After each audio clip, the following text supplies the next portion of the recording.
Good morning student, my self Pankaj Pal, physics by Pankaj Pal के YouTube channel में आपका स्वागत है। स्टूडेंट, आज हम लोग ट्वेल्थ को स्टडी करेंगे और ट्वेल्थ में आप लोगों का चैप्टर है बेटा ये मैग्नेटिज्म यूनिट है। मैग्नेट की स्टार्टिंग आज से हम लोग कर रहे हैं और मैग्नेट में पहला चैप्टर है moving charge and magnetic field, गतिमान आवेश एवं चुंबकीय क्षेत्र।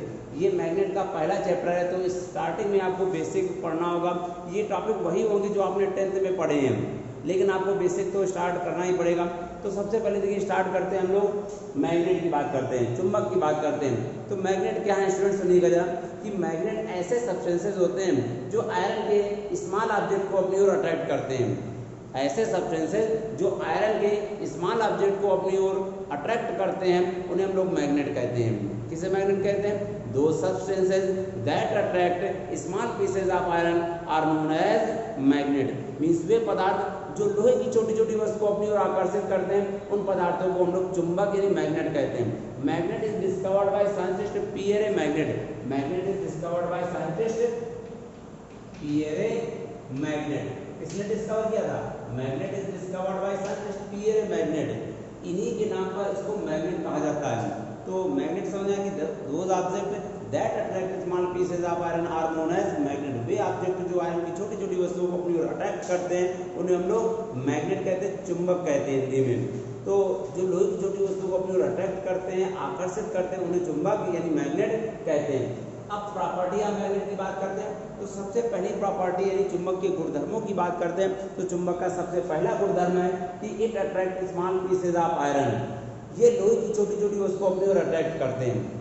मैग्नेट चुंबक का सबसे पहला गुण है कि चुंबक जो होते हैं लोहे की छोटी छोटी वस्तु को अपनी ओर आकर्षित करते हैं। दूसरी प्रॉपर्टी मैग्नेट की है कि ईच मैग्नेट हैव टू पोल। प्रत्येक चुंबक में दो पोल एन और एस, उत्तरी और दक्षिणी होते हैं, नॉर्थ एंड साउथ जिनको कहते हैं। तो each magnet have two pole, north and south pole. Third property है if we suspend a magnet free in the air. If we suspend a magnet free in the air, then it always be located in north-south direction। यदि किसी चुंबक को संतापूर्वक लटका दिया जाए, कोई चुंबक है सपोज यही मैग्नेट है, अगर मैग्नेट को हम लोग फ्री एयर में लटका दें, इस मैग्नेट को फ्री इन द एयर लटका दें, संतापूर्वक लटका दें, तो ये सदा उत्तर दक्षिण दिशा में स्थित होगा। कहने का मतलब इसका एक एंड जो होगा उत्तर की ओर होगा, दूसरा एंड दक्षिण की ओर होगा। और याद रखिए जो नॉर्थ पोल है वो साउथ की ओर होगा, साउथ पोल जो है वो नॉर्थ की ओर होगा। ये मैग्नेट की थर्ड प्रॉपर्टी होगी।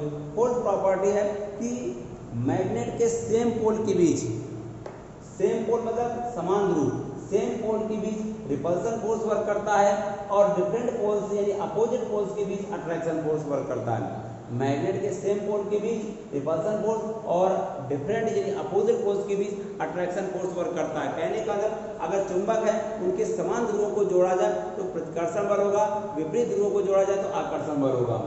इसके बाद एक प्रॉपर्टी और भी है, सुन लीजिए कि अगर किसी मैग्नेट को कई छोटे छोटे पार्ट में डिवाइड कर दिया जाए, अगर किसी मैग्नेट को कई छोटे छोटे पार्ट में डिवाइड कर दिया जाए तो each part have the property of magnetism, यानी हर पार्ट में मैग्नेटिज्म की प्रॉपर्टी पाई जाएगी।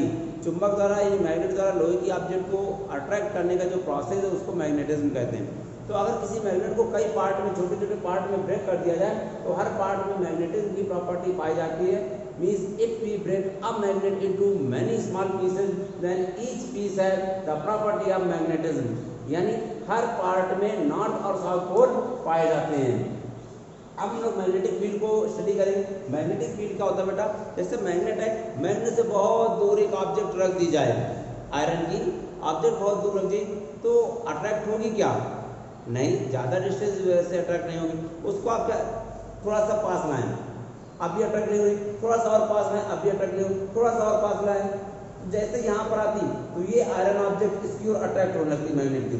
तो ये जो टोटल सराउंडेड एरिया है, इस एरिया को हम लोग क्या कहते हैं? मैग्नेटिक फील्ड कहते हैं। मीन्स कहने का मीन्स ये हुआ कि a place around a magnet, a place around a magnet in which iron object start attracting toward that magnet is known as magnetic field. यानी चुंबक के आसपास का वह स्थान जिसमें लोहे की वस्तु उसकी ओर आकर्षित होना प्रारंभ कर देती है उसे हम लोग चुंबकीय क्षेत्र कहते हैं। चुंबक के आसपास का वह स्थान जिसमें लोहे की वस्तु उसकी ओर आकर्षित होने लगती है उसे चुंबकीय क्षेत्र कहते हैं। Means a place around a magnet in which iron object start attracting toward that magnet is known as magnetic field. अब हम लोग मैग्नेटिक लाइंस ऑफ फोर्सेस की ओर चलते हैं। तो मैग्नेटिक लाइंस ऑफ फोर्सेस की बात करेंगे, चुंबकीय बल रेखाएं, इसको चुंबकीय क्षेत्र नजीब कहते हैं। तो चुंबकीय बल रेखाएं क्या होती हैं? तो ऐसी लाइंस होती हैं, इमेजिनरी लाइंस होती हैं, मतलब दिखाई नहीं देती है। That always emitted from north pole of magnet and enters in south pole. ऐसी इमेजिनरी लाइंस जो मैग्नेट के नॉर्थ पोल से एग्जिट करती हैं और साउथ पोल में इंटर करती हैं, उन्हें हम लोग क्या कहते हैं? मैग्नेटिक लाइंस ऑफ फोर्सेस कहते हैं। Those imaginary lines that always be emitted from north pole of a magnet and enters in south pole is are known as magnetic lines of forces. अब इनकी प्रॉपर्टी की बात करते हैं। तो सबसे पहली property magnetic lines of forces की कि magnetic lines always be emitted from north pole of a magnet and enters in south pole. यानी मैग्नेटिक लाइंस ऑफ फोर्सेस जो होती हैं वो चुंबक के उत्तरी ध्रुव से निकलती हैं और सदा दक्षिणी ध्रुव में प्रवेश करती हैं। Inside the magnet its direction will be from south to north, यानी मैग्नेट के अंदर साउथ से नॉर्थ की ओर होती है इनकी डायरेक्शन। तो दो प्रॉपर्टी बताएंगे। पहली कि चुंबक में जो बल रेखाएं होती हैं, चुंबकीय बल रेखाएं, वो उत्तरी ध्रुव से दक्षिणी ध्रुव में प्रवेश करती हैं, यानी नॉर्थ पोल से साउथ पोल को मूव करती हैं। दूसरी प्रॉपर्टी बताई गई कि inside the magnet south to north होती हैं। इसके बाद last property and most important property कि two magnetic lines never intersect each other. Two magnetic lines never intersect each other, इन दो चुंबकीय बल रेखाएं एक दूसरे को कभी प्रतिच्छेदित नहीं करती, काटती नहीं है। Because at the state of intersection there will be two direction possible, यानी अगर काटेंगी तो उनकी दो डायरेक्शन हो जाएंगी जो कि इम्पॉसिबल है। अब बात आती है magnetic force on a conductor placed in magnetic field. अगर किसी कंडक्टर को मैग्नेटिक फील्ड में प्लेस कर दिया जाए तो उसके एंड्स पर कितना मैग्नेटिक फोर्स प्रोड्यूस होगा? If we place the conductor inside the magnetic field, then what will be the acted force on that conductor? यानी किसी कंडक्टर को हम लोग मैग्नेटिक फील्ड में रख दें तो उस पर कितना मैग्नेटिक फोर्स प्रोड्यूस होगा, ये हमको डिराइव करना है। तो चलिए देखते हैं। देखिए मैग्नेटिक फील्ड को इंडिकेट करने के दो प्रोसेस होते हैं। सुनिएगा क्या काम है। मैग्नेटिक फील्ड मतलब चुंबकीय क्षेत्र को प्रदर्शित करने के, प्रकट करने के दो मेथड होते हैं। First will be cross and second will be dot. Cross का मतलब होगा मैग्नेटिक फील्ड परपेंडिकुलर इनसाइड और डॉट का मतलब परपेंडिकुलर आउटसाइड। क्रॉस का मतलब क्या होगा? Perpendicular inside magnetic field, dot का मतलब परपेंडिकुलर आउटसाइड मैग्नेटिक फील्ड। अब यहाँ पर हमने एक मैग्नेटिक फील्ड शो किया है, एक मैग्नेटिक फील्ड ने चुंबकीय क्षेत्र शो किया and this magnetic field is directed perpendicular inward, मतलब ये चुंबकीय क्षेत्र जो है वो अंदर की ओर कार्यरत है, लंबवत। तो इस मैग्नेटिक फील्ड में एक एल लेंथ का कंडक्टर रख दिया गया है। कितनी लेंथ का कंडक्टर? एल लेंथ का कंडक्टर रखा गया, थीटा एंगल पर रखा है। कितने एंगल पर? थीटा एंगल पर रखा हुआ है। तो जैसे ही मैग्नेटिक फील्ड में इस कंडक्टर को रखा जाता है, किसी कंडक्टर को जैसे ही मैग्नेटिक फील्ड में रखा जाता है, चालक तार को चुंबकीय क्षेत्र में रखा जाता है तो उस पर एक फोर्स प्रोड्यूस हो जाता है। किसी भी कंडक्टर को, चालक तार को हम लोग मैग्नेटिक फील्ड में रखते हैं तो उस पर एक फोर्स प्रोड्यूस होता है। कब? जब when we flow current in that conductor, जब उस चालक तार में धारा प्रवाहित की जाती है। चालक तार को चुंबकीय क्षेत्र में रखकर जब धारा प्रवाहित की जाती है, करंट फ्लो की जाती है, तो उस चालक तार में एक फोर्स प्रोड्यूस हो जाता है। और ये जो फोर्स होता है कंडक्टर की लेंथ, करंट और मैग्नेटिक फील्ड पर डिपेंड करता है।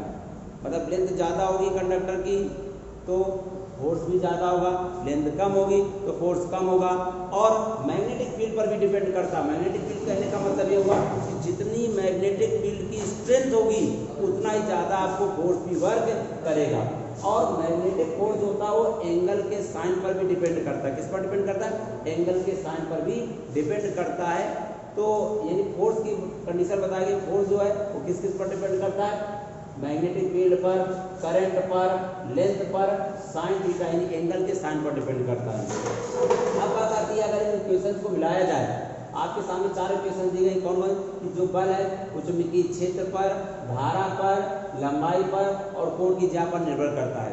अगर इन चारों को मिलाया जाए तो F प्रोपोर्शनल टू क्या आ जाएगा? BIL sin थीटा कांस्टेंट किया जाएगा। मैग्नेट के कांस्टेंट को 1 माना जाता है। BIL sin थीटा ये magnetic force on a conductor when it is placed in magnetic field है।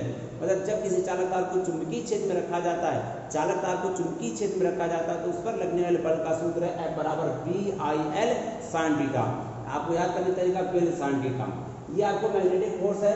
जब चालक कोई कंडक्टर रखा हो अगर मूव कर रहा हो तो मूविंग पोजीशन पर, अगर कोई चार्ज पार्टिकल मूविंग पोजीशन पर हो तो उस पर जो फोर्स लगता है वो F=QVB sin थीटा से कैलकुलेट किया जाता है। अगर कोई कंडक्टर या चार्ज पार्टिकल मूव कर रहा हो मैग्नेटिक फील्ड में, कोई भी charge particle magnetic field move करता है तो उसका फोर्स होता है F=QVB sin theta, F=QVB sin theta. तो फोर्स का फॉर्मूला का F=QVB sin थीटा। ठीक, तो आपको इतना बताया गया। फोर्स के आपको दो फार्मूले याद रखने हैं। फोर्स का पहला फार्मूला F=Will sin थीटा और दूसरा QVB sin theta. When Will sin theta will be applicable where a charge particle will be at stationary position, then Will sin theta will be applicable, and when charge particle will be at dynamic position, then QVB sin theta will be applicable। यानी हिंदी में कहेंगे इसको कि अगर कोई भी चालक तार स्थिर अवस्था में है, स्थिर अवस्था में तो Will sin theta लगता है और गतिमान अवस्था में तो QVB sin थीटा लगता है। ठीक, तो आज के लिए इतना ही। नेक्स्ट टर्म में आपको दूसरा टॉपिक इसके आगे पढ़ाया जाएगा। Thanks for today's class. और अगर वीडियो आपको अच्छा लगे तो यूट्यूब चैनल को लाइक और सब्सक्राइब जरूर करें। थैंक्स।